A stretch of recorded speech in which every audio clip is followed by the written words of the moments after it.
ایک دور دراز گاؤں میں جہاں کھیتوں اور پہاڑوں کے درمیان ایک چھوٹی سی مسجد تھی، وہاں ایک نوجوان امام رہتا تھا جس کا نام عادل تھا۔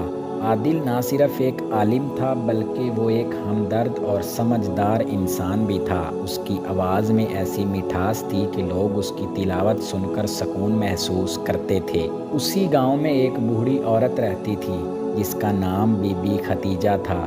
بی بی ختیجہ کی بینائی کمزور تھی اور وہ چلنے پھرنے سے بھی قاصر تھی۔ وہ اکثر مسجد میں آتی اور عادل سے قرآن سنتی تھی۔ عادل اس کی بہت عزت کرتا اور اسے ہمیشہ پیار سے سمجھاتا۔ ایک دن گاؤں میں سخت بارش ہوئی اور سیلاب آ گیا۔ لوگوں کے گھروں میں پانی بھر گیا اور وہ بے گھر ہو گئے۔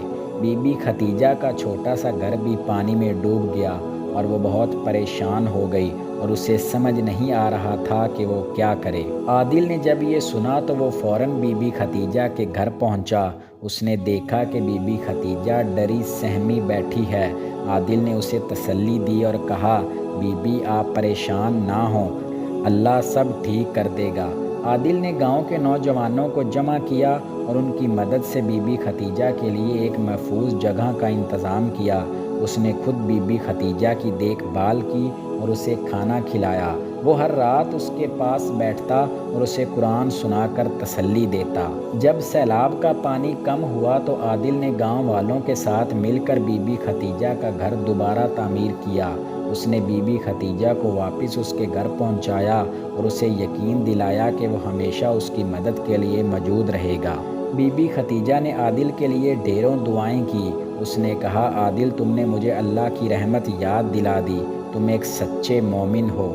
عادل نے مسکرا کر جواب دیا، بی بی یہ سب اللہ کا کرم ہے، ہمیں ہمیشہ ایک دوسرے کی مدد کرنی چاہیے۔ عادل کی یہ کہانی گاؤں والوں کے دلوں میں نقش ہو گئی۔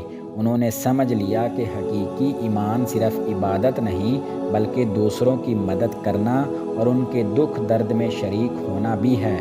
اس دن سے گاؤں والے ایک دوسرے کی مدد کرنے لگے اور ان میں بھائی چارے کی فضا قائم ہو گئی۔